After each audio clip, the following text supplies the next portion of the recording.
Good morning, everybody. Just wanted to kickstart there. We had a few technical gremlins, as you do on these fantastic digital events. Always a challenge, but it's always good fun.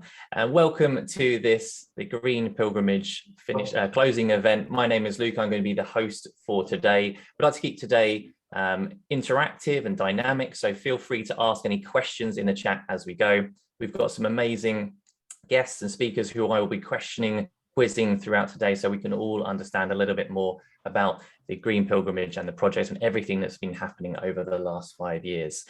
Before we get into the detail, I just want to say a quick thank you to our partners as well. You can see those partners just behind me there on the screen. Without them, it would not have been possible to make this last 5 years happen. So thank you very much.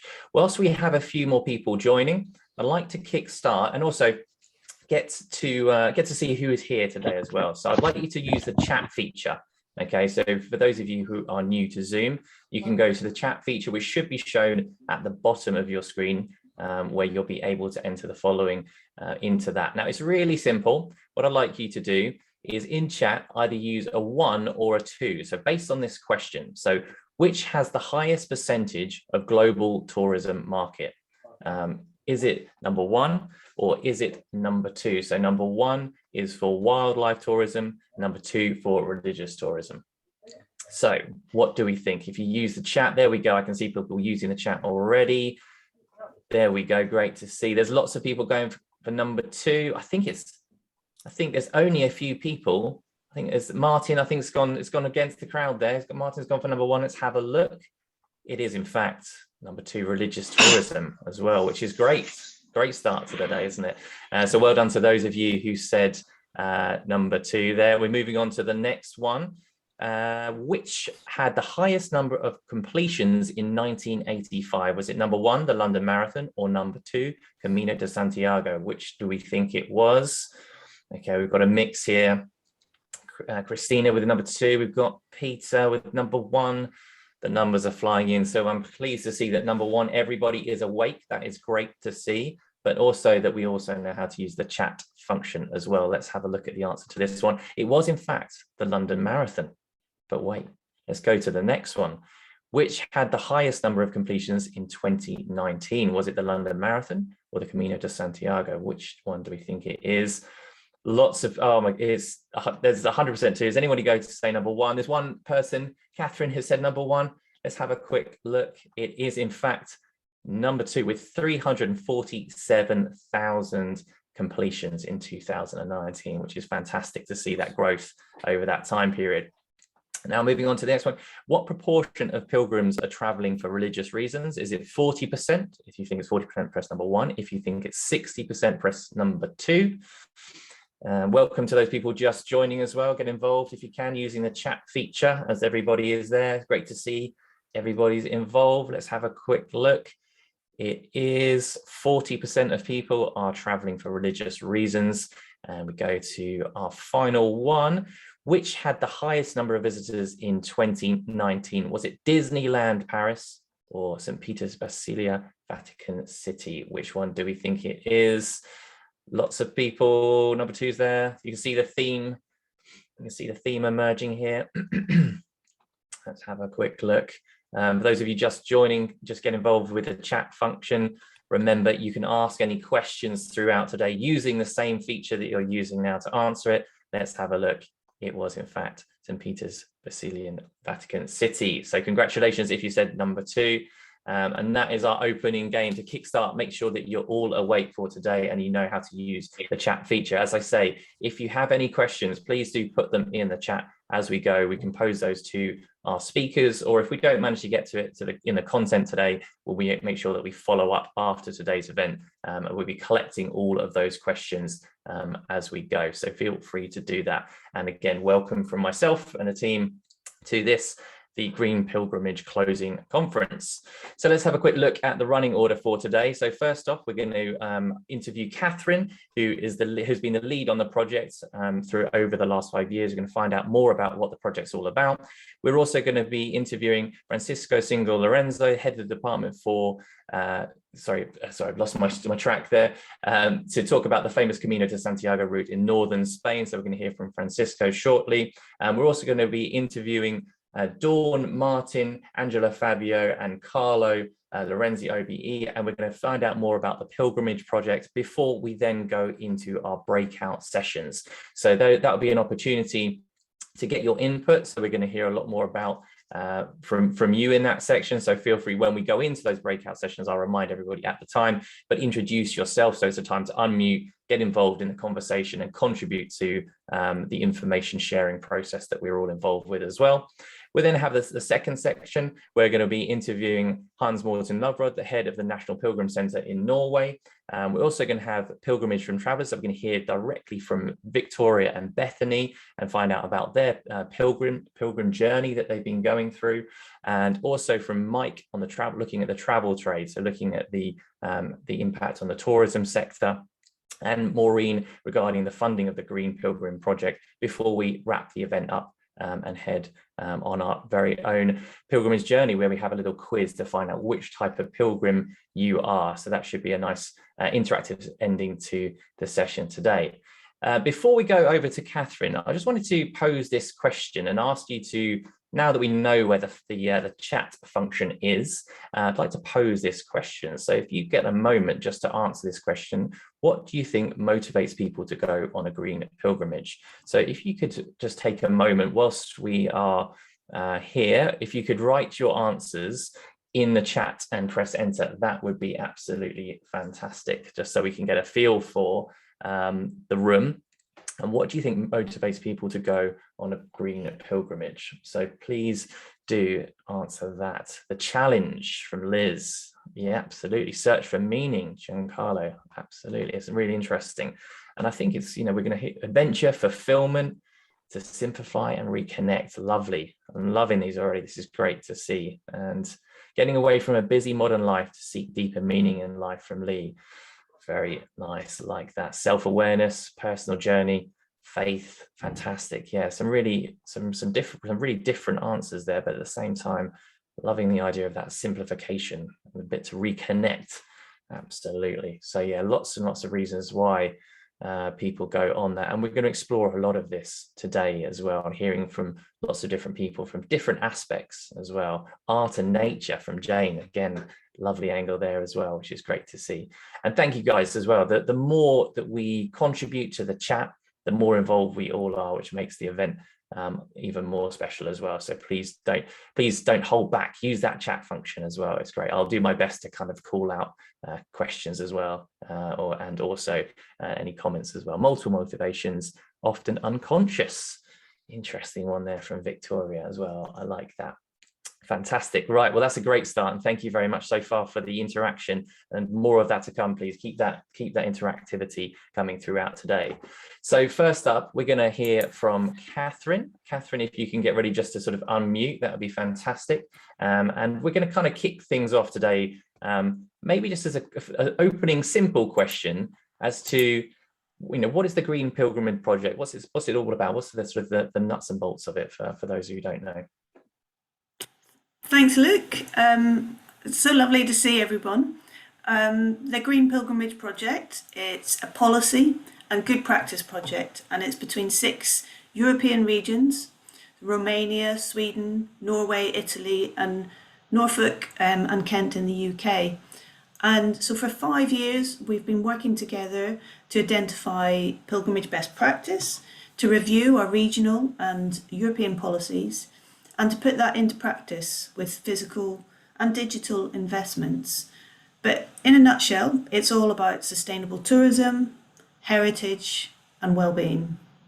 Fantastic. Yeah, so many. I mean, again, you can see that straight away from the chat, people's, the motivations behind it. There's some fantastic ones and very kind of different there, which is great to see. So what's the project achieved over the last 5 years now? Yeah, it's been a long project, which is a fantastic feature of the Interreg Europe programme. So we've achieved a lot. As it's a policy project, one of the main emphasis has been on policy improvements in all our regions and ensuring that sustainable tourism and pilgrimage is integrated into our national and regional and local policies. I think one of the big achievements that I've been really impressed with is the National Pilgrim Strategy in Norway. So it's the only country I know in Europe that has a national pilgrim strategy. But I will leave Hans Morton, our speaker from Norway, to talk a bit more about that. Here in Kent, the North Downs Way National Trail Strategy has been really extensively turned towards pilgrim-related tourism opportunities. And we're sharing in the chat now some of our policy review report, which will discuss some of the policies that we've influenced in the project. Fantastic. Yeah, absolutely. I mean, there's so many kind of great aspects, that you've been able to see other people enjoy. But is there anything specifically that you found sort of more inspirational, something that you've actually thought, this has inspired you on a personal level? So there's, I do have a personal favourite, which I'll kind of share in a minute because it's a funny one to end on. But some of the things I've been really impressed with, for example, in Italy, they've made a really enormous change on their policy, which has allowed really improved access to pilgrims to low-cost accommodations, and that's been a real tough nut to crack. And it's really important here in Kent, and it's an example we really want to try and follow here in Kent. So the work in Italy on low-cost accommodation has been really impressive. Sweden has produced some really excellent reports on who pilgrims are and what is green about pilgrimage, or the whole sustainability, low carbon message, really important. Both those reports should be in the chat now. And we've got a lot of reports, they'll be shared in the chat, so I won't go on about those too much. Another really interesting success of the project has been dialogue between state and church in Romania, and that's been a real privilege to be a part of, because there's some incredible UNESCO sites and pilgrim routes in Romania, and that improved dialogue through the project has been fantastic. But going back to one of my favourite best practice ones, which is a little bit funny, is there's an award-winning sustainable toilets design for some of the wilder sections of Norway. And actually it is a bit funny, but it's really important. If you're going on a long pilgrimage, you need to know some of the practical aspects, and absolutely, that design has been really interesting, and a fun, good practice that's come out of the project. Fantastic. Yeah, I didn't expect that as the answer, to be fair, but thank you very much. Again, I mean, it's fascinating. There's so much involved in talking about the sort of the green element there, also the accessibility as well, making it achievable for people. What's your aspirations for the legacy of the project? So what sort of your hope is that carries on beyond the project length itself? Yeah, I guess like all projects, you really hope that people will carry on working on the theme and it doesn't just fall off a cliff at the end of the project. And I'm really delighted that all the partners are continuing to work on Green Pilgrimage through some kind of project activity. Italy has secured substantial funding to realise those low-cost accommodations. Kent and Norfolk have got secured a lot of funding through Europe for the Experience Sustainable Tourism Project, and there should be a link in the chat to find out more about that project now. But that's really helped us develop pilgrim products for the tourism market, and to really capitalise on the best practice from the project.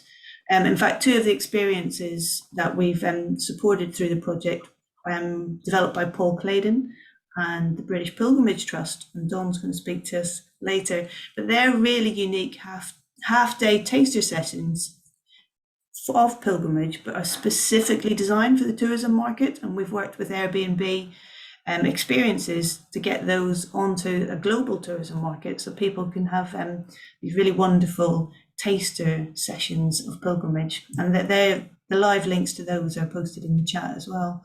Fantastic. That's brilliant. Well, thank you very much, Catherine. That was a lovely introduction to the project itself, and obviously what we're going to be exploring today. As Catherine mentioned there, as you hopefully have seen in the chat, there's going to be a number of links that are posted throughout the day as well. So feel free to jump into that. Obviously, if you've been to a real world event, there's often the protocol, which is put your phones away. I will encourage you to get your phones out or get your mouses clicking.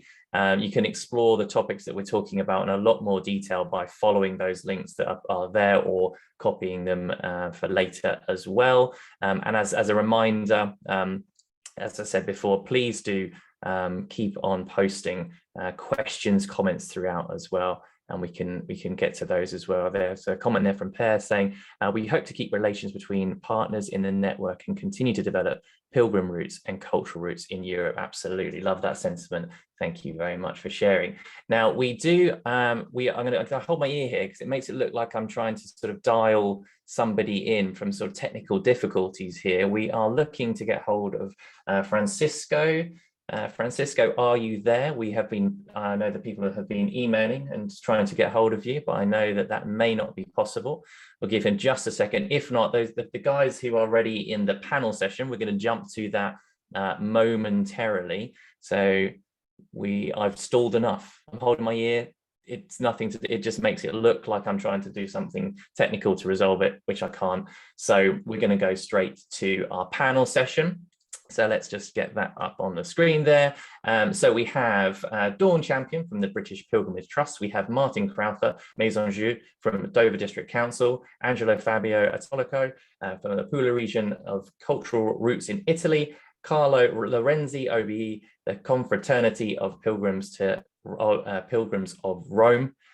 That was a lot of things to say there to introduce everybody, but guys, could you unmute? We're going to start off with a few questions, really focusing around the pilgrimage product itself as well. And just whilst the guys are unmuting, just as you may have gathered, everybody who's watching, is we're presenting very differently today. So if you could make sure that you have your view on the speaker view, or as big as you possibly can, because you'll see the content that will sit behind me.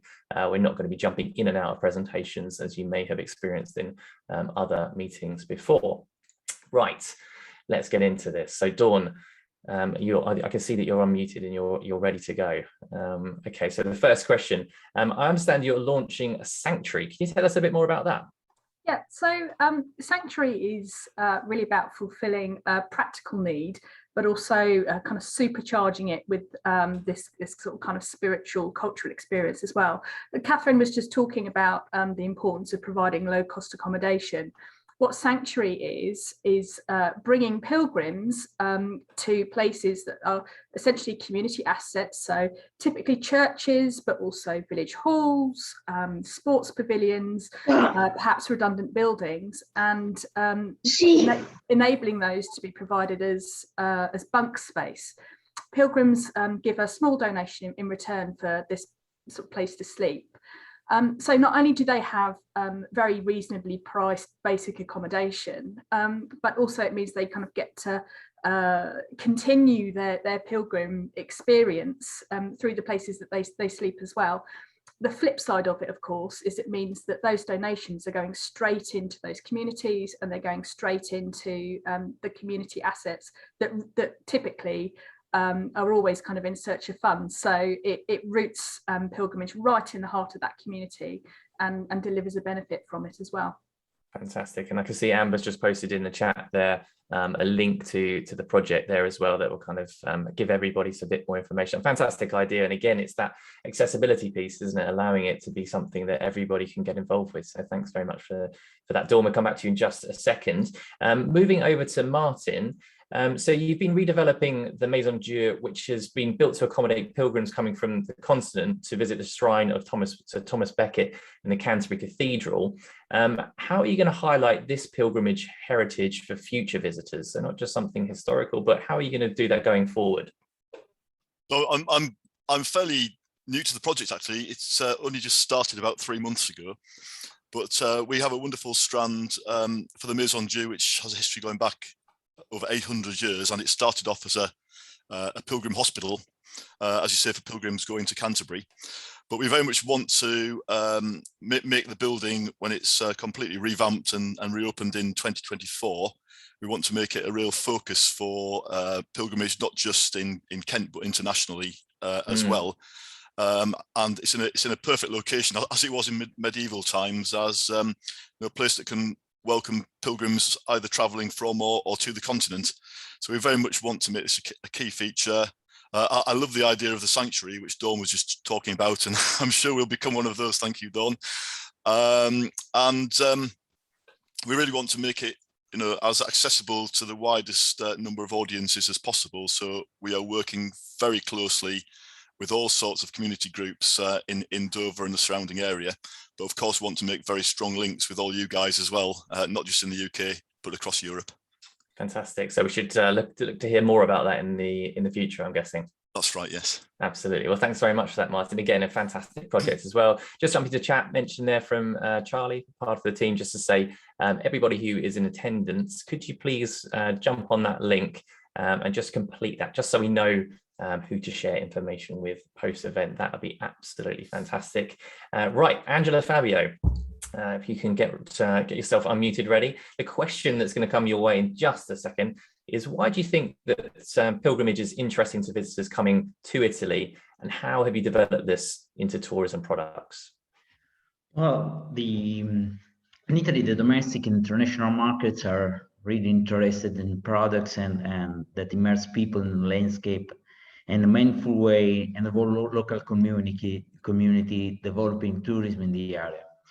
Well, pilgrimage is very useful for this because this is increasing popular and local food and walking footstep of history. Well, I have to say that it can help a lot to develop this kind of tourist products, because visitors are very interested to visit the not know Italy, not the tourism Italy, and we are experiencing the uncertainty and rediscovering our lands is very, very attractive in a special way for foreign people. Well, I have to say that Italy, we are trying to make different kind of products of pilgrimage. We worked on Via Francigena and the Camino Materano, and we discovered that it's very, very attractive for foreign people, because it permits to live experience that generally you can live in normal tourism. Fantastic. That's yeah, lots of opportunities there as well, which is great to see. And going over to Carlo now, I hear you're creating a new Pilgrim Festival in Kent in September 2022. That's going to focus on transformation. Can you just give us a bit more information around that, please? Yeah, well, thank you for that plug, Luke. Yes, it's the 21st to the 25th September 2022. So lots of 20s in there. Yeah, the theme is transformation. So when we talk about transformation, we often assume it's going to be sort of like a handout from the sky, or a lightning bolt, a moment of clarity. But transformation requires us to allow that process to take place. And what we wanted to do with the whole concept of next year's Pilgrim Festival is to give people the time and space. So, points where they can reflect. And we've heard from the previous speakers how important it is to take a moment out to consider what it is about your life that you want to change, or even if it's to improve, or something you want to stop doing. So what we want to do is give people that opportunity in and around the three towns of Kent where the festival is set. So it's Ashford, Dover and Canterbury, and indeed many of the villages in between. So we're quite fortunate in that we have the Via Francigena running along the same route as the North Downs Way from Canterbury to Dover. So what we want to do is, along these different routes, is to create points where people can stop and reflect, consider, try something different to eat, try something different in terms of therapies, underpin the whole thing through the process of creativity. So we've got lots of writing and painting workshops that are going to be happening during the day. But the key thing is just to step out of your day-to-day life and experience something very different, hopefully something beautiful, but certainly something very different. And it just gives people that opportunity to say, I'm at A, I want to get to B. This might be this experience of pilgrimage. Because for a lot of people, pilgrimage is, I like to describe it as a pearl necklace. So you have these amazing pearls, which are the sacred places on the route. But you have the street, which is the physical path that you walk along. And for a number of people, it's finding that path between these two places that actually can be a real challenge. So, for example, a lot of people aren't used to walking very far. So how do we encourage them? How do we give them a taster in their town centre so that they feel confident, not just in themselves, but maybe with their families too? So, but that's the aim of the transformation. One of the mechanisms for that is all these different taster sessions that they can be experiencing on the day, or if they're able to, throughout the whole week. Fantastic. No, it's absolutely a great way, as you say, to encourage people to take that first step, as it were. That was not supposed to be a particular pun, but it works quite well, I think, in this instance. So one final question to each of the panelists. How do you think we can encourage more families and diverse groups to try pilgrimage? I think I'm actually that last bit from Giancarlo there was a really good example, but is there any others? Maybe going to Dawn first and running through the same order. Dawn, over to you. It's a really good question, and I think variety is key. I think it's a mistake to kind of assume that there is a particular pilgrim audience and a particular pilgrim mindset. And so if we're going to attract a variety of people, we need to ensure that the messages that we put out there about how people can access it and the kinds of experiences they can have reflect their particular motivations or their particular needs. So whether that is around sort of providing a variety of practices that they can carry out at holy places along the route, whether it's about practical information to give them the confidence that they can go out and wayfind without getting lost. They're all kind of the kind of little obstacles that can kind of get in the way. You kind of want to make people feel comfortable that they can kind of push themselves out there and have that kind of experience. Absolutely, yeah, great idea. Martin, over to you. Any sort of particular tips again to kind of get people to take that first step? I think a really nice idea, and this is one that Carlo and myself and the team who are looking at the Pilgrim Festival in Dover next year were discussing is the opportunity to maybe have like a mini pilgrimage just around either the Maison Dieu or Dover Town Centre. That could be incredibly family oriented, with all sorts of creative activities, dress as a pilgrim, make a pilgrim tile, lots of creative opportunities to get involved. And I think that then leads on a bit like the experiences that we were talking about earlier, the half-day experiences. It can then lead on, if people enjoy it, that they will go and explore, and we can provide the links and the opportunities for them to do that on maybe actually take part in a section of the Pilgrim's Way to Canterbury as a next step, and that starts people's pilgrim journeys. Absolutely, yeah, great. Angela, Fabio, anything to add to what you were saying earlier? Yes, well, Puglia is a region of roots, and its territory is rich on fortified farms, olive trees, rural churches, rock settlements, places of extraordinary naturalistic and historical interest. Well, there is something for everyone, and the walking is a fantastic, mindful, slow and sustainable way to visit them.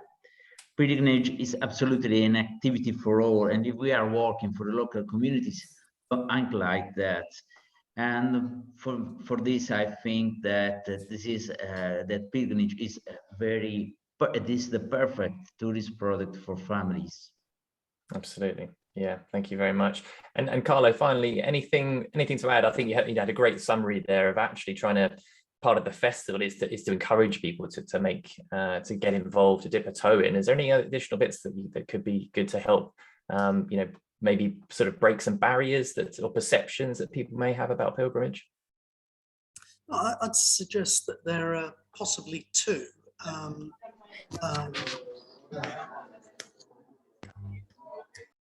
Oh, we seem to have lost you there. I don't know if you were trying to mute and accidentally switched off your camera. But what we're going to do is at this point. Oh, you're back. You're back. Yeah, there. I don't think I did unmute myself. I think it was just the gremlins. But I've got two things in terms of what other people have already suggested. One is the importance of local groups and local agencies, because they know their patch better than anybody. So, how do we, from if you like the pilgrimage sector, how do we testing 1 2 and how do we influence them? How do we make it relevant to their work? How do we get it onto their agenda? I think the other area is around broader access, so that we need to almost redefine pilgrimage not as a medieval pageant, which I think for a lot of people assume that it is. And I think if we're looking at broadening out the audience space, whether it's people who have mobility issues, or whether it's people who clearly don't identify with a Christian agenda, we need to find ways to make it relevant to their lives, so that they can enjoy, if you like, the transformational benefits of pilgrimage. So it's the local groups and agencies, and actually making it relevant to a much broader audience. Fantastic. Yeah, thank you very much. Okay, so guys, I think in chat, if you've got any questions, now is a great time to put all of those together. Got a lot of love there from Andrew for the backgrounds. Absolutely. No, good to see. It's the downside is I'm in the way. Hold on a second. Okay, there we go. What we're going to do now is going to run a very quick video, which is, I think, a beautiful example of actually what pilgrimage is all about, what we've been hearing about so far from the speakers. In the meantime, any questions, comments and thoughts, do put those in the chat. Someone will be collecting those so that hopefully I can then run through those and put those to our panels. And all being well, when we come back from the video, we're going to also hear from Mr. Francisco Single Lorenzo as well, who I believe is now here as well. So bear with us. Let's just see if this video runs.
There we go, guys. What a great video that is. That sums that up very nicely, doesn't it? I think, Giancarlo, you were talking about that kind of the perception aspect of it as well. And I think that in itself summarizes it really nicely, what it's actually about, and, some of the unbelievable experiences that are involved with the whole pilgrimage experience, which is absolutely fantastic. So I'd like to now jump to Francisco. Francisco, are you there? If you could unmute and just get ready, we're going to just throw a few questions your way. And as I say, keep those questions coming in the chat. That would be great. And then once we've had a chat with Francisco, we'll be able to then pose some questions back to himself and the rest of the panel that we've just been hearing from as well. Francisco, are you there? Hi, Luke. Hi there, and welcome. Oh, look, I'm loving that setup. That's fantastic. Very nice. So I'm glad that you could join us today. I just we had a quick quiz at the start of the session, which we were sort of asking some questions, and we saw at the beginning that the Camino is the most popular route in Europe with 347,000 visitors in 2019. So how does this activity contribute to the tourism in the area? Well, in the first place, the culture and identity relevance of the Camino for Europe must also be taken into account. Since in 1987, the way of St. James, as you know, the pilgrimage road to Compostela, was declared the first European culture itinerary by the Council of Europe. And since 1993, has been a UNESCO World Heritage Site. The contribution of the Jacobean pilgrimage to the culture, identity, and economy in Galicia is really important. Of course, the Camino is the most popular pilgrim route in Europe and one of the Galicians' most important culture, identity, and tourist assets. It's an offer in a sustainable direction for its low environmental impact and for the tradition of the pilgrimage since medieval age. The pilgrim's presence in supporting local services for rural communities and provides a cultural exchange between communities and pilgrims. Fantastic. I mean, it's such an important aspect. What types of travelers do you see walking the Camino? What's the sort of the general makeup of the people who are doing the route? Well, the pilgrims come to the Camino from more than 100 countries of the world. There's many types of pilgrims walking the Camino. People who walk with pilgrim spirits. Others are lovers of nature and outdoor activities. Also seekers of culture, exercise, and nature. But above all, pilgrims seek a unique and deeply emotional experience. The majority from Europe, America, and Asia, from Canada and USA to Australia, from UK to South Korea and Japan, from Scandinavia to South Africa. Christians and no Christians, because the spirit of the Camino is ecumenic and open to all the spiritual sensibilities. Absolutely, yeah, very much. We've already heard so much about inclusivity and trying to encourage people to get involved that may not necessarily at this stage think that the sort of a pilgrimage may be something that they could get involved with as well. So what are the future plans for the Camino from a tourism perspective? Well, we have a great hope for the Camino from a future perspective. Really, it's a medium long-term strategy. Oh, we seem to have lost connection there, I believe. Okay, we'll have to pause there, guys, just as a second. We'll see if we can get the speaker back in just a second. Francisco, if you can hear us, you have disappeared from our screens at this point. Again, the joys of technology. You know, this is what it's all about. So I guess what we'll do at this point, guys, is if we've got any questions for the speakers as well. So if I could ask the panelists just to sort of be ready, just to sort of unmute again. I noticed in the chat there's a few comments as well coming in there from Christina. So great to see. There's also people talking about it. I think from did I see a dissertation? Did I see that was appearing there as well? So lots of people that can get involved with the process. I guess the question, maybe going to Dawn to start with, the perception of pilgrimage. It's something that, as I think Giancarlo touched upon when we were sort of talking before. How can we sort of shake that up a little bit? Because as we saw, I mean, we saw from the video, it's absolutely stunning, and it, you know, it can be applicable to so many people. But how do we get them to bridge that gap? How do we get to that kind of that first step? Well, I think, I mean, certainly by celebrating, you know, the fantastic sort of pilgrimage products and assets that we have on our doorsteps and, you know, across the world is a really great start. And I'm really excited about the festival that Carlos is going to be running next year, particularly. I mean, certainly we run guided pilgrimages as well as the pilgrimage experiences that we're delivering as part of the Green Pilgrimage project. And quite often the first question people will ask us is this a religious thing? You know, do I have to be Christian to do this?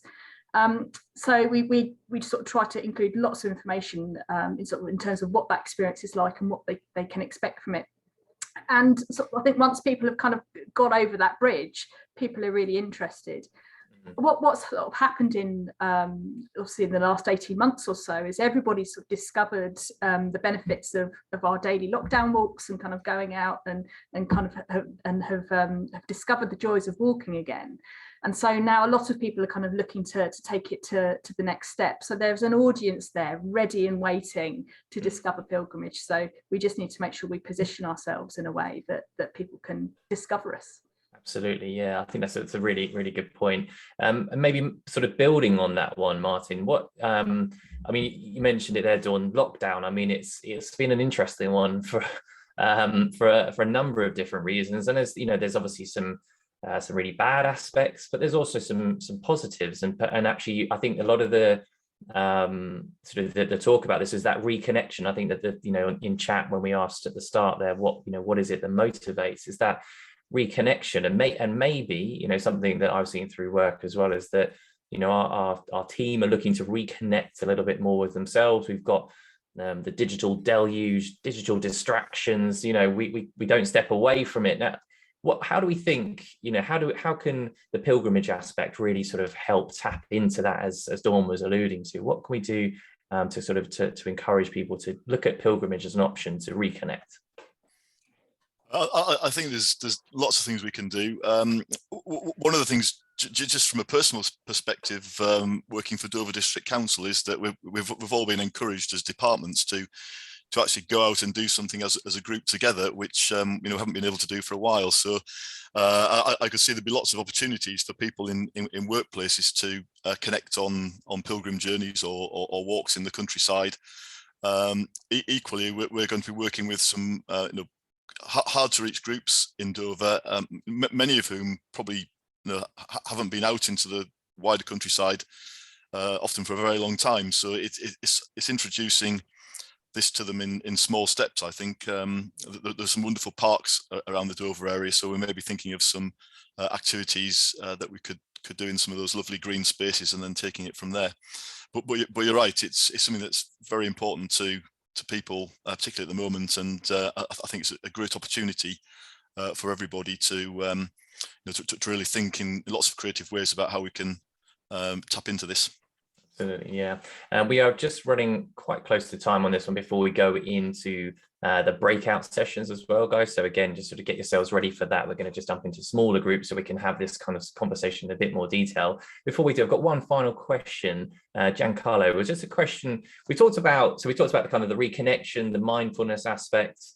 How do we, in terms of the green side of things, the environmental side of things, what does pilgrimage do for helping people to reconnect and potentially consider sort of the green aspect, a healthier sort of balance in conjunction with the planet? Well, I think there are different elements there. One is the reconnection with the natural world, and in order to do that, you have to leave your home. You have to walk down the street. You have to walk into green space. But one of the things that we can do is to make those green spaces welcoming. And lots of research shows that ethnic minority families, even fairly poor indigenous families, don't feel places like nature reserves are for them. It's a sort of white, educated, middle class activity.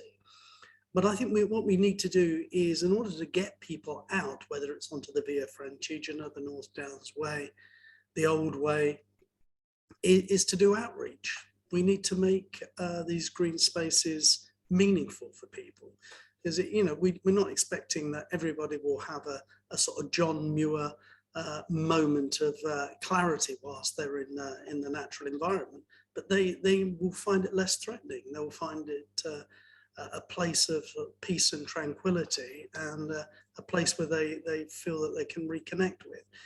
The other thing that we can do in part of making it relevant by raising their awareness is to get people to think about how they arrive at these places, what they take with them, how they leave no trace, so they don't throw their rubbish away. A lot of people complain that there are no bins. Well, take your rubbish home with you. And for a lot of people, that is a major challenge, because people don't want to put their rubbish in their bags. So we've got to find ways of doing this that's not threatening. It's relevant to where they are in terms of time and space. Yeah. I think outreach, as Martin and Dawn was saying earlier, is that we almost need to redefine what pilgrimage is. And one way of doing that is these small steps, getting people back out into the natural environment. Absolutely, yeah, and obviously, hopefully, as I said, some of the good things that have come because of the lockdown is exactly that. I think there's a lot more people that I've been speaking to reconnecting with this, with the world around them, which has been great. There was one final question, Giancarlo. Was any more details about the event, or where can there's a few comments in chat about where to get some more information? Is there sort of a website URL that we can direct people to? Yeah, I mean, and not immediately, because I think that's going to happen in November sometime, when we'll officially launch and start to market the event. But I have to say, there's been tremendous interest in next year's festival, which of course only goes to pile the pressure on me in order to deliver a first-class event, which I'm sure we will. But look out in November, so both on the Kent AOMB site and indeed the three town councils of Dover, Ashford and Canterbury, and of course on the Confraternity of Pilgrims to Rome website. That will all appear, but give it about another 3 or 4 weeks before that information starts to appear. Will do. Thank you very much.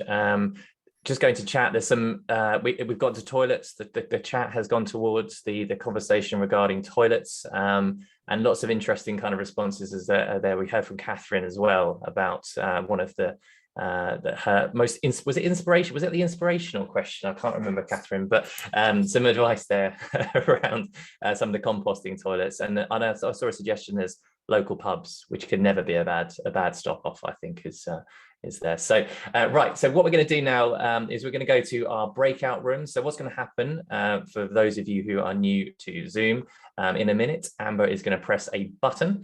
That button will send us all, I think I should have a dialog box that will appear in front of you. It says join the breakout room, and all you need to do is click OK, and it should take you away from this main room into that breakout room, and we'll be in there for about sort of 20, well, probably about 15-ish minutes. We're gonna judge it based on how we're doing. A minute before the end, you'll get a little timer that will pop up and say you're going to be going to the main room. So when you go in there, make sure you introduce yourself. The facilitators are going to be in there posing some questions around the best examples of pilgrimage product in your regions.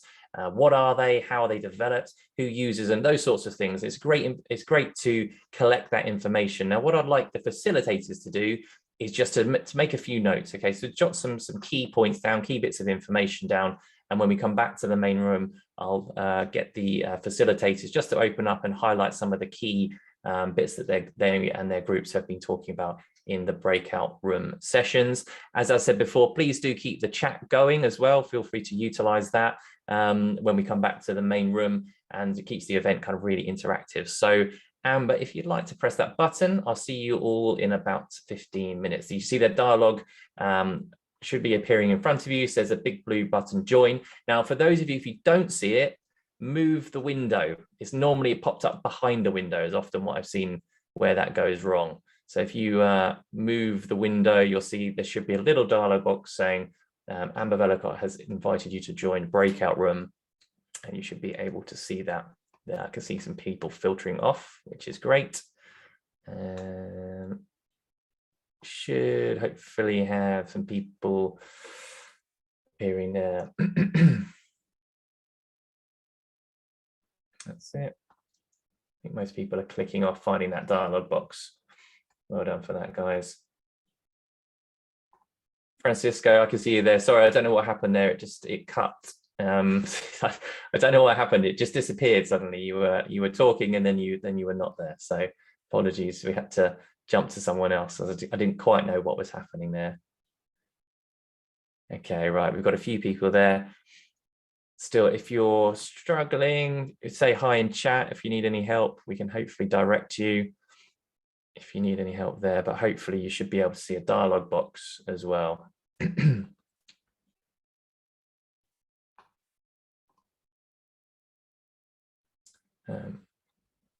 just going to take this opportunity to go and have a quick break, and I will see you back in a second, Amber. I'll see you on chat.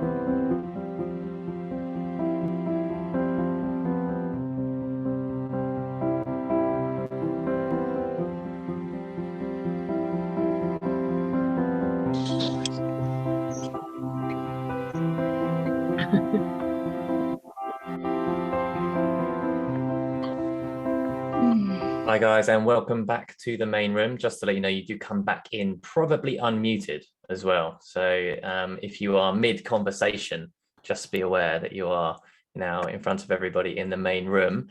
How was that? I hope that was good. I'm hoping there's some insights that have come through. Can I just ask maybe some of the facilitators to unmute as well, just to sort of to jump in and just let me know what was the sort of the main points of discussion or any insights that the group have brought through.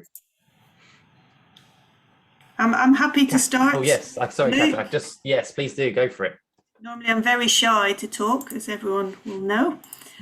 So we had a really nice international group. We had Sweden, Romania, Italy, Dover, and Norfolk, and everyone was talking about that the key to the pilgrimage project is connecting all the the routes that people have been working on. Norfolk has established through the project a walking route, a new pilgrim walking route in Norfolk. Same in Italy. Dover looking forward to the Pilgrim Festival. Just connecting the landscape into a package that people can kind of see. That was a really nice discussion. Lost you a little bit there with the sound, but it was the connection aspect to it. As well. Yeah, fantastic. Yeah, there's some really good insights there, and it is that it's bigger than a single country, isn't it? It's got to be much bigger than that one. Okay, Charlie, I don't know if to refer to you as Charlotte there. I don't know, Charlie, as far as I know it says my maiden name as well. I will change it. I've only been married for 5 years. So it was so again we had also a multinational group, which was really helpful and really interesting, and one of the things that certainly kind of was highlighted for me was I think in Kent we're quite lucky to have a lot of public footpaths that that can be more easily connected, but actually that's not the same across the board. And obviously where pilgrimages tend to be longer walking or kind of cycling routes, it means that you need to have, as Catherine mentioned, kind of that connectivity, and helping people to understand how they can follow those routes if they're not necessarily waymarked the whole way, is an opportunity for us to be able to bring more people into pilgrimage, so they're not they're not so scared of kind of finding their own way a little bit, if it's not necessarily marked the whole way along. It sounds again both in Norfolk and in Sweden they found some really great ways to do that, and particularly in Sweden they're starting to connect those long routes as well as kind of accommodation and places to stop for food as well. So there's again, making it easier and attractive for a wider group of people outside of maybe the more traditional religious markets, to share those benefits of pilgrimage and make it easy for people.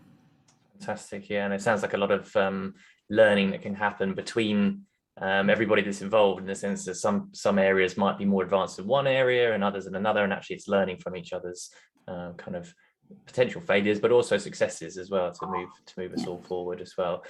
Lisa, coming to you next. Hi, we had a really nice group that included some local representatives as well, as they all did. But we were discussing in terms of the product, again, it comes down to the connectivity around the development of online products. So online guides, online websites, online routes, and about how important the local connection is for ground truthing and improving and reviewing those routes. So the work is done to put the routes in, and then people use those routes to add bits. There's a lovely little chat about the detour off to Chilham and how people have added extra points along the way to boost the routes as such, so to boost the experience as a whole across the board, to make it. But the advantage of the online presence over sort of old style books and maps on their own is that it can reach a much wider audience. It can reach people both in this country and who won't necessarily have an interest until they find out about it, if that makes sense. Yes, absolutely. But also people from abroad, people coming in tourism, not just tourism to do pilgrimage work, but tourism generally, and then tacking on perhaps a bit of tourism on the end of it. So it was the benefit across the board to both the communities and the people who want to do it, with the advantage of the digital technologies. Fantastic, yeah, great insight. And again, it's that sort of into my comfort zone when it comes to digital. But yeah, absolutely, it's making sure that utilizing those tools for people to start that conversation, with the building awareness aspect. Maybe they're more proficient online than they are in the real world, so maybe we've got to reach them there and bring them to the real world as well. Thanks very much, that's great. Rebecca, over to you. Hi, thanks Luke. Yeah, really great discussions with the group I had. I didn't get around to everybody, so apologies if I didn't get to you, but some examples of the types of products that were being worked on. We have examples of a hiking festival in Greece, examples of working with the local tourist authority to put on tours with small groups around different themes and extending those into longer packages, 5 and 7 day packages. So that was really interesting. But also, you know, as well as almost capitalizing on the existing ancient well-known routes, is creating new routes and devising, you know, so the Royal Saxon Way, for example, and then devising sort of marketing and packaging around that. Two sort of really interesting points that came out, and that is, so the Lady Beckham path makers who work to make paths more accessible, so working with partners such as them, and also with local communities, so helping local communities almost be ambassadors for their local pilgrimage routes and the churches and whoever else, so that, you know, they really understand what that's about. But as well as working with local partners, working sort of with sort of tourism partners. So, for example, a festival around how the Royal Saxon Way has inspired creativity in Canterbury, you know, some really direct links there. And also the way that using perhaps, you know, themes such as creativity or environmental themes is actually another way to bring people in, which will make it relevant to them, which is a different way of talking about pilgrimage than spiritual and religious. So that's really great. I'm sorry, I probably haven't caught it all, but yeah, some great discussions there. No, fantastic. Thanks very much. And Peter, we can't come to you, I'm afraid, because we are slightly out of time, but I'm sorry. If you could write any of your kind of key takeaways perhaps in the chat, and then we can reinvigorate the chat as well. I can see some comments there that are flying in there as well. What's the name of the hiking festival in Greece, please? That's from Chris. Yeah, that sounds really interesting, actually. So yeah, any comments, questions, any bits that you captured in your group sessions, please do put those in the chat. We can use those as we go into the second part of the session today. What I'm going to do now is I'm going to run a short video. So if you give that a quick watch, and then we'll have a 5-minute break just to kind of give yourselves time to stand up, stretch the legs, go to the loo, etc. I know loos have been a topic of conversation in the chat, but we're not going to overlook them on this talk today. So please do take a break, grab a coffee, what it be, and we'll be back in 5 minutes after the video. Okay, so we'll see you. Let's just say back at 20 past 11. That'll be fine. That's 20 past 11 UK time. So we'll see you in 5 minutes.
You're muted, Luke. Good save, Amber. Good save. Yes, so just to say, I mean, what an amazing series of videos they were. They're incredible. And again, you can find those videos online as well. Certainly one of them is posted there. There's a link to Vimeo as well.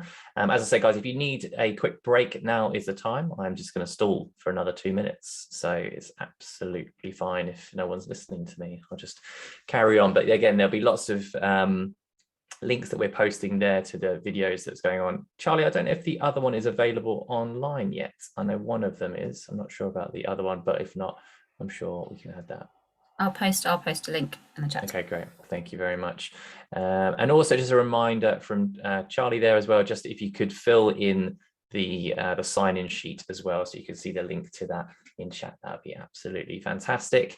And I've noticed, Peter, as well, thank you for putting all of your comments down in there from your group, so that all the major talking points were covered: new routes, re-establish old routes, and extend routes to include key locations, use historic bases, but bring in contemporary themes like music, multicultural activity, food, drink, arts to extend the offer beyond religion, hiking and sightseeing. Yeah, absolutely. That's a surefire way to get more people involved as well. So some really great ideas that have come from those breakout sessions as well. As I said, guys, if you've got any questions, any comments as well, if you are back at the computer already, feel free to type those in and we can pose those to our speakers as we go through the next session, which will be starting in just 1 minute. So yes, we have just got 1 more minute and we're going to be going straight to our next speaker as well. We've got another 4 or 5 speakers as well to hear from this afternoon. It's not this afternoon just yet, the later part of the morning as well. So thank you very much for all the comments so far that have been involved. Again, just a point there, you can see some of the videos and the wonderful pilgrimage routes and products and partners available there. That's on the kentdowns.org /green pilgrimage as well. So you can check out all the information that's available there. Right.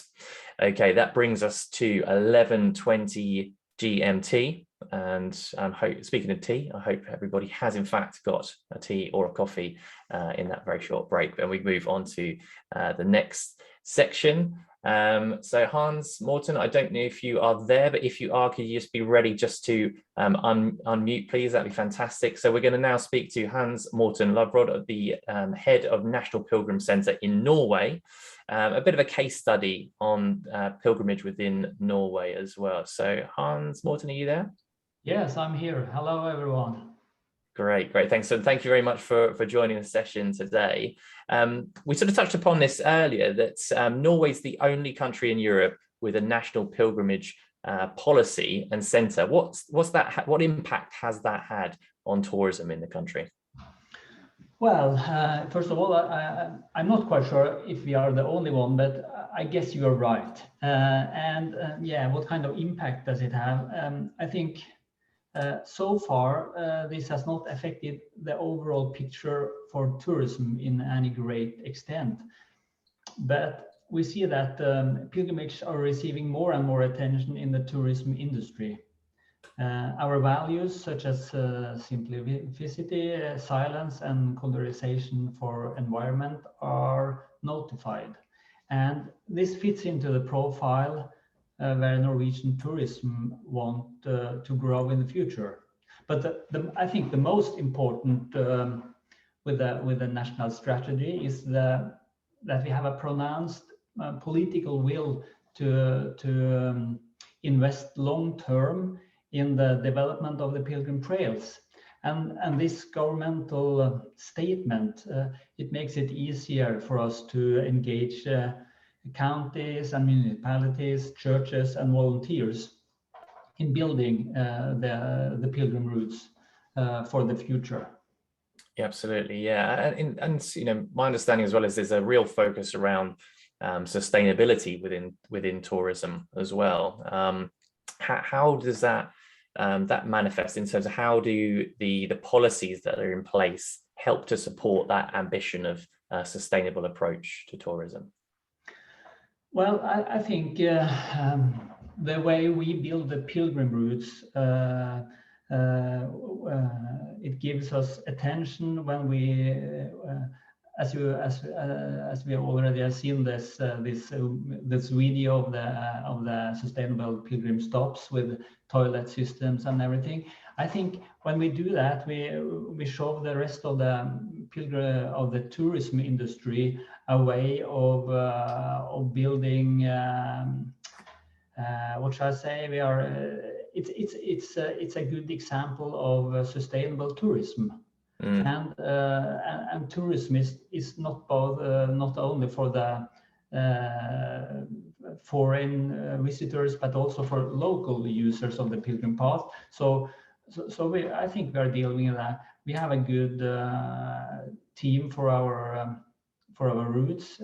Pilgrimage is growing, and we are able to consider about the nature, the landscape, and taking care of what we have around us. Fantastic, yeah, absolutely. And just to say as well, in the chat, you'll see a link there to some of the resources that Hans Morton and his team have created there as well. You'll see that in the chat that you can kind of click on. Hans Morton, have you made it? So how have you made it easy for pilgrims to plan a trip to Norway? Yeah, first of all, our plan is to tell the world that the Pilgrim Palace in Norway exists, and when we have told them, we have to tell them how to do a pilgrimage in Norway. So the way we do it is to build a website with the information you need and a way to find it for almost everyone. And actually, I did the what we call it the customer experience myself this summer. So I planned and I did my pilgrimage from Oslo to Trondheim, the main route through Gudbrandsdalen this summer, and I planned it with a trip planner at our website, and everything is almost everything is very good. I have some small points to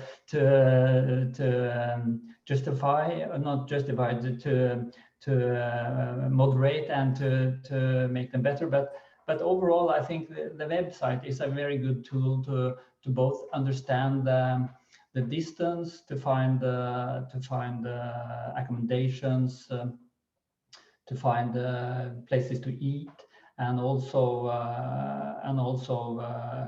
transport links for train and so on. So it's a very good tool for tourists to plan the trip. Fantastic, great, yeah. And there's a link there, I think, to everybody in chat, so you can see that as a good case study example of how potentially we can make it a bit easier. So just final question. How popular are the pilgrim routes in Norway, and sort of what growth are you seeing there? Well, I have to admit that the pilgrim routes in Norway still are a hidden treasure internationally. I think, but we have a lot of potential, and since we started to work with the National Pilgrim Center, we have had a growth every year at about 20% until the corona hit us, because almost 70% of the pilgrims we see here in Norway are from outside the country. They are foreigners. But through the last 2 years, the number of Norwegians has almost exploded, more than doubled. And so we are very excited about the 2022 summer, when hopefully a lot of the Germans, the Swedes, Danish, all the Europeans are coming back, and we also have a lot more satisfied Norwegians that has discovered the value of traveling, hiking in Norway, and spending time along the pilgrim routes in Norway. So, but still the numbers are small, and we have a lot of silence for everyone who wants to come to Norway. So still we have space for everyone. Absolutely. Well, there we go. I think hopefully there's a few clicks to the website, so hopefully be more people planning their trip to Norway, their pilgrimage through Norway. So thank you very much, Hans Morton, much appreciated. Right, so we're going to go now to two people who've been involved in the pilgrimage to hear a little bit more from a consumer perspective. So Vicky and Bethany, I don't know if you are able to unmute, and we can find out a little bit more about the journey that you guys have been on as well. So are you guys available? Are you there? Yes, yeah. Yeah, fantastic. Hello. Hello. Great. And so, I mean, could you just give us a bit of an introduction to the pilgrimage that you've been undertaking? Yeah, well, I did my first major pilgrimage to Santiago back in 2009. And then some years ago, I think 2018, started the Via Francigena to Rome, doing it in stages. But then we hit the heat wave that happened in 2019, and then Corona, so I've stopped that. And I think those are kind of classic pilgrimage routes, but living in Canterbury, we're kind of in Pilgrim Central here. So pilgrimage, really dominates the city with the cathedral and the former shrine of Thomas Becket, and then people obviously visiting the city. And then also locally, just partaking in mini pilgrimages on the North Downs Way, coinciding with the Pilgrims Way, and just being really interested in the whole history of pilgrimage. Fantastic. And Bethany, what's your sort of experience? So yeah, I've been helping out with the St. Sigfrid's Trust this year, and we've been, sorry, I don't have my video on. There we go. That's it. Hi. Yeah, and so we've been developing a long pilgrimage route that is actually similar to the Via Francigena, is a kind of inter-European route between the north of England and the south of Sweden. And I walked along with my colleague Hugh, who's here. We walked this year from York to Ramsgate between May and July, and then Hugh went over to Sweden and joined the Swedes in the last bit of the route from Gothenburg to Växjö. So it's a collaboration between the Lutheran churches of Sweden and the Anglican churches of England. Fantastic. Vicky, so obviously there's lots of lots involved with that. It's quite a series of different pilgrimages you've been on. What did you gain from going on those pilgrimages? Because I think that's a really huge question. I suppose the big answer is looking at the world totally differently. I think when you're in this very simple way of being, where your only decisions are when to stop and eat, when to sleep, how to keep going, all the trappings of modern life, the pressures of email, the traffic, the sort of urbanization, the news, all those things disappear, and you're really in a maybe even a kind of altered state where you're somehow at one with the landscape, at one with your body in a way that we're not in our usual environments. So I think the main thing is just really seeing the world entirely differently. And then around that, I suppose, are all the trappings of pilgrimage, some of the things that we've been talking about today. So seeing beautiful buildings, churches, understanding history, the flora and fauna. So I suppose what I'm moving towards is that there's a kind of inner pilgrimage, which is to do with our own transformation. And then there's the outer pilgrimage, which is to do with where you stay, how you experience different countries, different cultures. So I'm actually quite passionate about pilgrimage. I think it does offer a frame for really seeing the world in quite a new way. Yeah, absolutely. Yeah, I mean, we've sort of touched upon that kind of disconnection from technology being really, really important as well. Probably finding that balance of having an online presence to help the route and the planning and things like that, but also the ability to switch off from that technology, because it's a big distraction otherwise. Bethany, in terms of actually talking more about the planning, and I noticed already, actually, we were just going to chat, there was some comments there about the ease of use, I think it was from the Norwegian website from Hans Morton, and I think it's Martin who's already booking his next holiday as well. How easy was it to actually sort of book the pilgrimage itself, or sort of plan it? How easy was it to go about that process? It is a complicated process, and our route is very long. But I mean, within St. Sigfrid's Way, that you don't have to walk the whole route. So you can do sections, but obviously we were inaugurating the route, so we walked the whole way, and it was quite a process. And I was totally, just slightly in contradiction to what you just said, totally reliant on, I mean, it's amazing that I could have my emails on my phone. I mean, I was in this web of communications, but when I was walking, I was a bit of a pilgrim secretary in a way. And obviously it was contained, I wasn't kind of on my phone in the way that phones entice you into in normal life. It had a very specific purpose. A structure to it. Yeah, but it was very necessary. And we had a combination. Before we left, my process around it was to get in touch with all of the churches along the way and ask whether they might be able to host us. So we ended up with a combination of being hosted by churches and parishioners. And when that didn't happen, we were staying in Airbnbs and hotels. And it was, I don't know, the ratio was probably, I don't know, it's maybe 60%, 40% or something like that. Or maybe a bit, yeah. So quite a lot to organise on the route, as it were. So that kind of connectivity, that digital connectivity, quite important. Yeah, and I'm now getting back in touch with those churches and asking whether they would become official St. Siegfried's Way churches, and then we can list their contact details on our website and hopefully make it a bit easier for pilgrims. But it's definitely the biggest challenge for pilgrim routes in this country. Yeah, absolutely. No, yeah, interesting. Really, really kind of practical. Thanks very much. Victoria, what would you say, for the final question, what do you think are the main challenges involved with planning that pilgrimage from your experience? Yeah, I think with the classic pilgrimages, I've had two quite contrasting experiences. And maybe one way of conceptualizing it is the difference between providence and planning. So I know some pilgrims just like to set off, ideally with a tent, because then you're completely independent, and just sleep wherever they can. When I went to Santiago, that route is so well provisioned with hostels that you really can just do it on the hoof. You can just decide when you want to stop, and you can find somewhere to stay.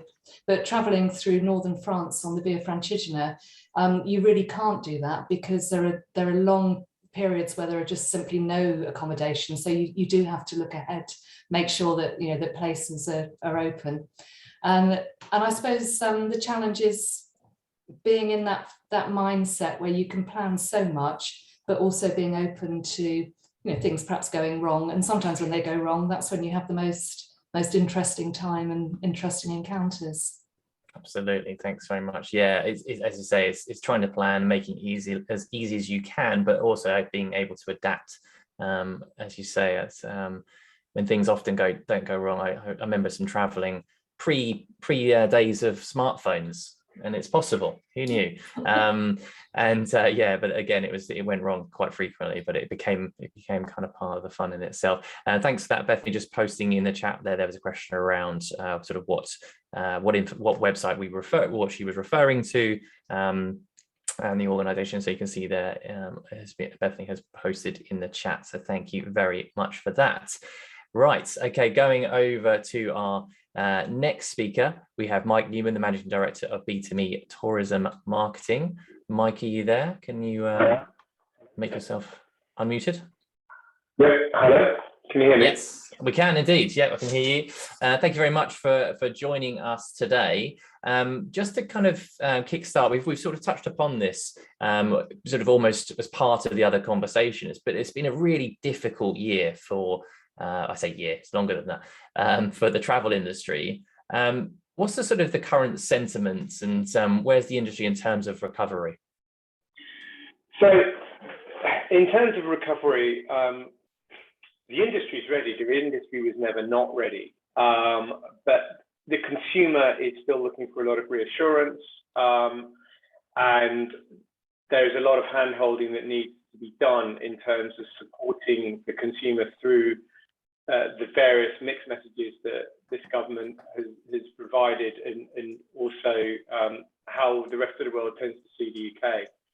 So in terms of looking for positivity, there is lots. All the tour operators are looking for new product. The modelling is all suggesting that audiences will be made up of smaller groups and individuals. So it's going to be about low numbers, families, groups well known to each other, households, and so forth. And I think there's also going to be quite a lot of diversification in terms of what people are looking for. They're looking for experience and meaningful experiences at that. So I think overall it is a picture of positivity. It is a picture of people wanting to get out and to explore more, but equally there will be a degree of support required just to give people the confidence that the places they're visiting are safe and are clean to a degree, and also ticking all the other boxes that they're after in terms of sustainability or and so forth. Yeah, absolutely. Yeah, I mean, health and safety has become a big part of the conversation, hasn't it? For things that we would never consider health and safety to be a part of, it is now a major part of the conversation. So I think the reassurance, isn't it, is providing that support for visitors to and let them know that that has been a consideration for their journey itself. you touched upon sustainability, and it's been a bit of a buzzword for for quite some time, and particularly in the travel sector.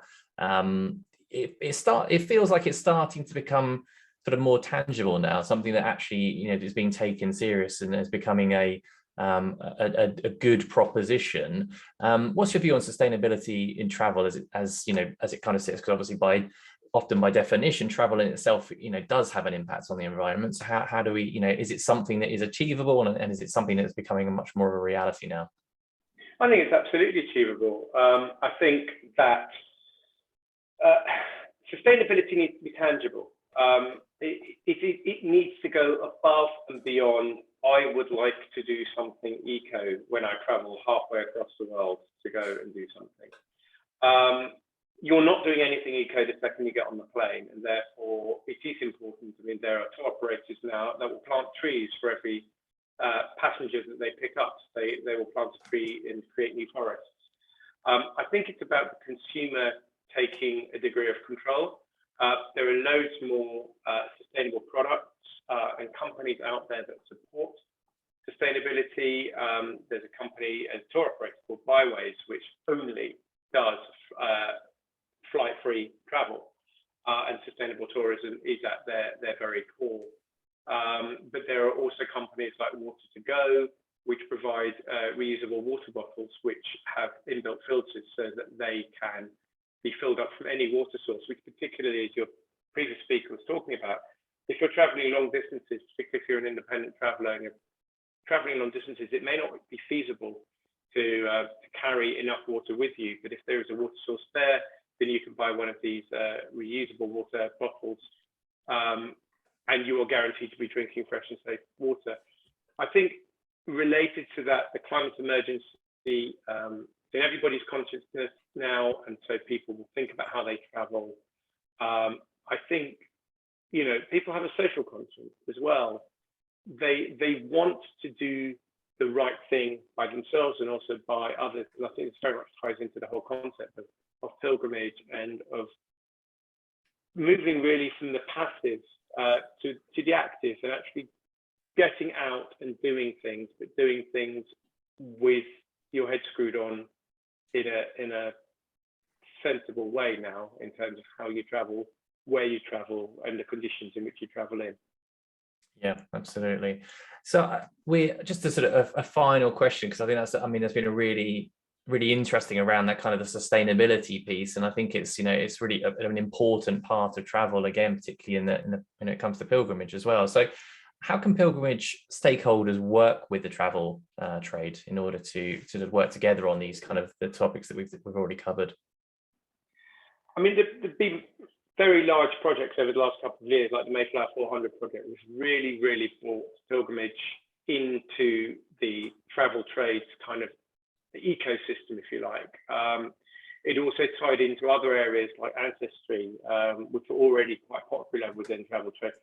So the stakeholders, they need to, first of all, work with their local destination marketing organizations. That's the nearest and easiest and most connected route for them. Beyond that, talking with tour operators. All tour operators are looking for new products at the moment. There are organizations like UK Inbound, which the local destination marketing organizations belong to. So there's really good connectivity there to present products. But within all of that, you need to think about your product as a stakeholder, whether you're an accommodation provider or you're an attraction or you're an experience provider. Whatever it is that you're offering, your product needs to be bookable. In other words, someone needs to be able to find it and purchase it. And it needs to be commissionable, which means that the tour operator who is selling it on your behalf, every time they get a successful sale, then they earn a percentage of your sale price. So working in line with your DMO, your destination marketing organization, I can offer support. I know it's just got up on the chat. I run a platform called Travel Trade Ready, which analyzes individual businesses' alignment with what tour operators are looking for. Now, you're welcome to have a look around on that, or just get in contact with me, and I will help guide you through the quagmire and hopefully let you continue on your own travel trade journey with confidence and independence, because that's really what it's all about. Absolutely brilliant. Yeah, thank you very much for that, Mike. Yeah, lots of advice available there.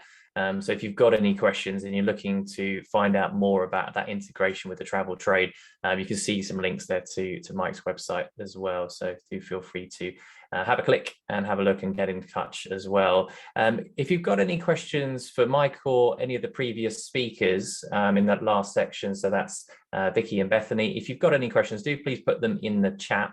I haven't seen any at the moment, so we'll move on. We may be able to jump back to those a little bit later on. Oh, here we go. Here we go. Question for Mike. Do you think the travel trade are interested in free walks or itineraries, Mike? To answer Catherine's question, yes, in principle.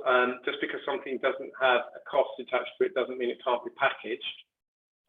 So it would be then looking at how you collaborate with other businesses so that you can create an opportunity for an itinerary where there is a mixture of free, or I would rather view it as added value proposition, and something that is paid for, so that a tour operator can then sell that and include a free walk, particularly if that's a guided walk or something on those lines. So yes, absolutely. Not having a cost attached to one product doesn't preclude you in any way, shape or form, but it does mean that you need to work with other people as well. Fantastic. Okay, great. Thank you very much. And as I say, any more questions for Mike or the other speakers, Bethany and Victoria, please do put them in the chat and we'll compose those to them, or they can come back to you directly in chat. So in the meantime, whilst we wait for those, or if those questions do come in, we're going to go to Maureen Cossiter, who is the Finance Officer for Interreg Europe Secretariat. Maureen, are you there? Are you? Yes, I'm here. Fantastic. Thank you very much. Right. So obviously, large involvement from yourself in the project as well, and everything that's going to go on here. Can you tell me about the key features of the Interreg program? Yes. So I think that's also what we've seen from today. One of the key features of the program is to enable policymakers to exchange experience and just to share their best practices. And with that, hopefully, and we've seen already very nice results today, improve their policies and make it for a better change. Yeah, so we have different regions and cities.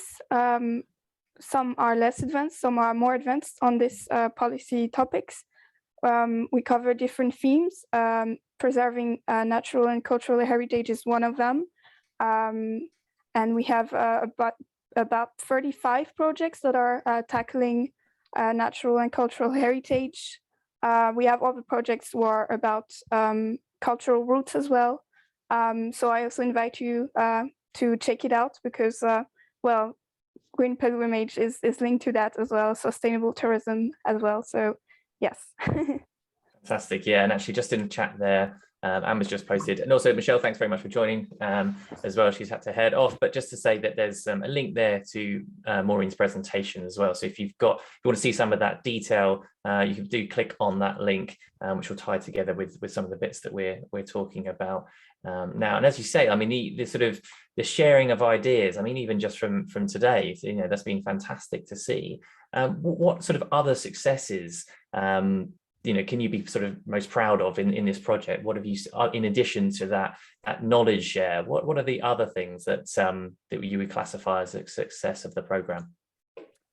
Yeah, so at the program level, I have to say that we have some figures usually that we like to point out. For instance, with all our projects, we have more than 250 projects in total. And they've managed to identify more than 4,000 good practices from all over Europe. We have 30 countries involved, and so this is a great database that anybody can go on our website and just get inspired really by all the nice projects. We also have one of our goals is also obviously to improve the capacity of the staff of the policymakers who are here. And here again, we have more than 15,000 staff members who declared that they improve their capacities thanks to projects that we're funding. So I think this is one of the key successes. And maybe if I can add one last, we have, thanks to our projects, every euro that is invested by our program, projects are managing to mobilize either at the local, regional, or national level €6 to improve their policies. So there is there's a big leverage effect, which we are really proud. And so far in the past 7 years, projects have managed to mobilize more than €1 billion already of funds. So this is quite impressive. Yeah, fantastic. That's a great return on the sort of the money that's being invested. That's fantastic. So I mean, how can we benefit from the policy learning platform? Yeah, so aside from funding projects, we also have this policy learning platform, and this is also addressed to policymakers also who are not part of any projects. We first have what we call our knowledge hub, which is more just a database where, as I said, you can find inspiration from other good practices. Our experts have selected some of them, so you can really get inspired. You can also have policy briefs. For example, this project, Green Pilgrimage, was featured in one of our policy briefs. So yes, really, it's a big database where you can find anything you want on a specific topic, and so that's a good inspiration that you can get. We also have our community of peers that is gathering, I think, more than 2,000 policymakers together. So you can network, and if you have a policy issue that you would like to address, there's always someone somewhere in Europe that might be interested in sharing with you your experience as well. Yeah. And then finally, we have our expert support, which is dedicated experts. If you have a very specific question, you can just simply write an email. And we also have our peer reviews, and I think Norfolk County Council participated to one. There was in Luxembourg, a national park, cross-border national park, and they wanted to just improve the development of this tourism in the national park, sorry. And so Norfolk County Council was able to come there with other partners from other projects and to help them out how to concretely do this in a couple of days. So this is also another service that we can offer from the policy learning platform. Well, I mean, I think, again, it just shows you the level of support that's available there. I think it's about sort of reaching out. If you do have any questions, guys, there's links in the chat there that you'll see being posted there. So if you do have any questions or looking for some more information, resources, you can clearly see there's a lot of information, a lot of resource available there that you can kind of dive into and find out more information. So Maureen, what specifically, or what more specific to the Green Pilgrimage project have you most liked? What's the thing that's sort of really this project itself has brought out? Well, I think one of the key aspects, if I can compare to other projects, is that from the beginning you were able to involve the policy body that is responsible to improve the policies, which is something that, of course, if the policy body responsible is not involved from the beginning, it's then very hard to change and to shape, to influence really the policy. So I think this is one of the key success of Green Pilgrimage, and we can see already now today with the results that each partner have managed to really already make very practical change in it. It's not just written in a paper. It's you can see it really with the project of low cost accommodation in Italy. So yes, I think this is one of the key aspects of Green Pilgrimage. And yes, I think what I've seen from today is the focus has really been on how to make it easy for people to reach these green pilgrimage routes. I think, you know, from the Kent County Council, we have financed a pilot action where it kind of sums up, I think, what we said today, because they have, you know, the project to install smart benches, so to have a Wi-Fi access so that people can still, even though they are in the nature, they can still have access to and find an accommodation on Airbnb, for instance. And as well, just linking this with the arts, because there will be art installations. And I think, yeah, this is really this integrated path that you can make it easy and make it attractive for people, not only religious people, to come in and to try it out. Absolutely, yeah, and so many, as you heard, people in different parts of their sort of journey in terms of setting up and making pilgrimage accessible as well. So it's lovely to see that the project has helped in sort of different ways for different areas as well. Final question. So looking forward, so sort of obviously the project's coming to an end from this aspect, but looking forward, how can the EU countries get involved in Interreg Europe? Yes, so we are now finalizing the future program, because as you know, it works in 7 years. So now we are starting the 2021-2027 program. Hopefully we will be able to launch a new call for projects in the spring of 2022. I'm very sadly saying that unfortunately the UK will not be able to join on that call, but I'm really hoping that you will find a way to cooperate still and reach out to the EU. So what is changing and what is the same? With the new program, we will still have this focus on exchanging of experience and improve capacity building to improve policies.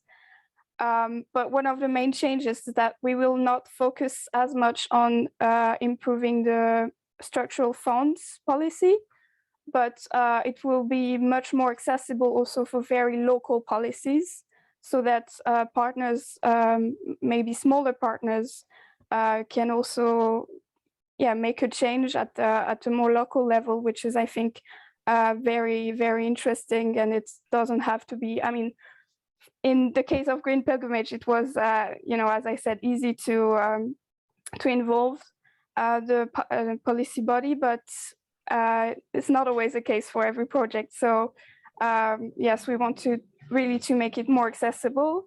And one other aspect is also that we won't focus on 4 different themes anymore. It will just be one theme, that is capacity building.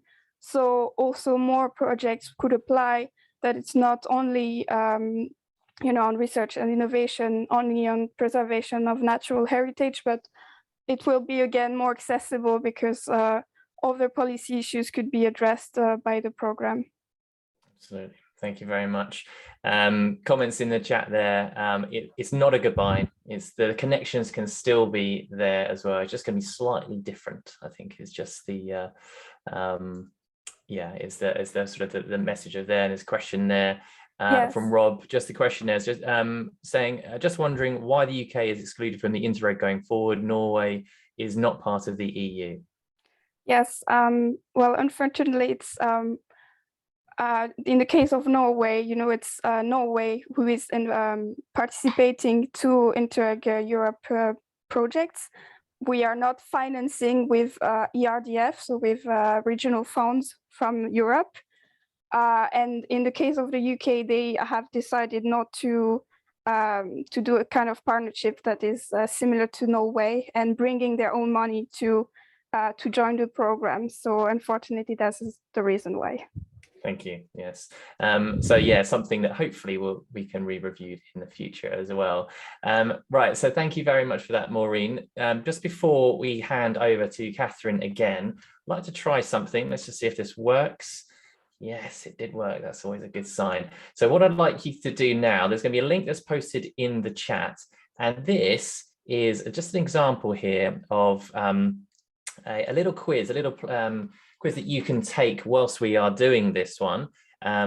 which is essentially which type of pilgrim are you? So as you can see on the screen behind me, you can then answer a question. So what type of holiday maker are you? I would definitely go with that one. Then it's a case of going to the next one. So what do you like doing at weekends? Oh, that's a good question, actually. I do enjoy a bit of getting outside in the countryside. So you guys, you can click on that link there. You can see that woo box just that's being posted there by Amber. If you have a click on that one, it will take you to the website that you can see behind me. What's like in my suitcase? Do you know what? I'm going to go with yoga. I've been getting into yoga a little bit recently. Which of these is your preferred movie? Oh, interesting. I do love Groundhog Day, I have to say. That is my, well, I do, I mean, that's tough. I have to say it depends which James Bond as well. I mean, that's controversial, that question in itself. But we'll go with that one. I'm gonna have to say Sir David Attenborough for that one as well. So you answer the questions and then you will get an answer as well. So nature pilgrim, that's what I would be selected as. And what I'd like you to do as well, as you've probably noticed throughout today, is that there has been a hashtag that's been appearing above all of the speakers as well, which is the hashtag Green Pilgrimage. If you are on social platforms, it'd be lovely if you could find out the answer to the woo box there and either post it on social. You don't have to do that immediately, but that would be lovely. But also post it in the chat as well. So let's say if you could, once you've completed that very quick survey, if you get an answer, if you could post that in the chat, that would be fantastic. I've just noted. Oh, no, okay, no, I thought it was being cropped completely. Liz, Nature Pilgrim as well. Okay, hopefully there's other ones. Peter, Nature Pilgrim as well, unless you're all fans of Grit. Okay, Threshold Pilgrim there from Rebecca. There's a lot of nature going on here. For wellbeing there for Charlotte. Interior Pilgrim, Sophie. So as you can see, there's lots of different options that are appearing there as well. If you were struggling to do this via that link, if you have a smartphone available, you can scan that barcode, which is, nope, there we go, over here. You can scan that as well using your smartphone. That will take you to this as well. Charlie there with a Discovery Pilgrim, Ancestral Pilgrim there for Nicola, and a Nature Pilgrim as well. So you can see that as well. As I said, guys, if you do get a chance to post it on the hashtag that sits just above my head, that would be absolutely fantastic as well. So hopefully gives you a bit of a summary. Just as before I hand over to Charlotte, I just want to say a big thanks to everybody who's been involved with today's event. All the speakers, been fantastic. It's made my life much easier than it could have been. We've had a few technical gremlins, but we just sailed through that. So thank you very much as well for everybody who's been a part of today's event. Before we hand over hand over to our next speaker, just to kind of wrap things up. But thank you very much to everybody who's been involved in today's chat as well. It's great to see. I think hopefully makes the event a lot more interactive as well. Fantastic. So Catherine, are you there? Are you ready? Are you? Fantastic. Yeah. Just like to hand over to you if you could just say some closing remarks, that'd be fantastic. Yeah, thank you very much. I just want to close with a few thanks. It has been a real professional and a very personal privilege as well to be involved in this project for 5 years. So I'd like to thank all the partners for your collaboration. Been working with you and visiting your amazing projects has been really fantastic. Just like a pilgrimage, this project has been a journey with lots of friendships and professional connections along the way, and I'm really delighted that all the partners continue to work on pilgrimage in one way or another through active projects. I'd like to thank Interreg Europe, and this isn't just I must thank the funder. I've been working with European projects for 30 years, and I can honestly say that Interreg Europe is one of the most sensible and best funded projects. So thank you very much, Interreg Europe, for being such a great funding partner. And if any of the participants here are lucky enough to be still involved in the EU programme, I know we've got some non-UK participants, so I would really encourage you to get involved. It's a great programme. I'd also like to say that we'll be sending out an post-conference pack with all the information, all the links, the videos, how to find out more, how to get involved in existing projects, future projects, and how to get involved in Interreg Europe as well. So please make sure you've signed the sign-in sheet, and we'll make sure you'll get that pack. Also, if you're from the travel trade and are really interested in some of the Pilgrim products we're developing, please do get in touch with myself or anyone from the team. And finally, I'd like to thank all of our speakers today. You've been all great, really interesting. Thank you to Luke, our wonderful host, and his team. Amber's working behind the scenes. And also to the incredible team at the Kent Downs, at Kent County Council, who've been working incredibly hard behind the scenes to make this conference happen. And finally, thank you to all of you for participating today. I hope you've enjoyed it as much as I have, and we look forward to be in touch with the post-conference pack. Thank you very much, everyone.